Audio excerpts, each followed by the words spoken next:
శాస్త్రము చేత బంధింపబడరు కాబట్టి హనుమ ఒక్కరే ఉన్నారు. అందరిలో పెద్దవాడు, బ్రహ్మ యొక్క అంశలో వచ్చినవాడు జాంబవంతుడు నేల మీద పడిపోయి ఉన్నాడు.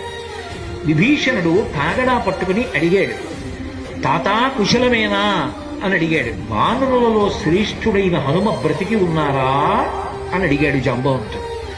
విభీషణుడు అన్నాడు, తాత నువ్వు అడగవలసినది రామలక్ష్మణులు కుశలముగా ఉన్నారా అని అడగాలి.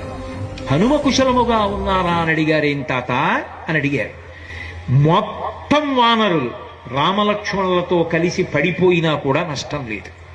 హనుమ ఒక్కరు బ్రతికి ఉంటే మళ్ళీ అందరూ బ్రతుకుతారు.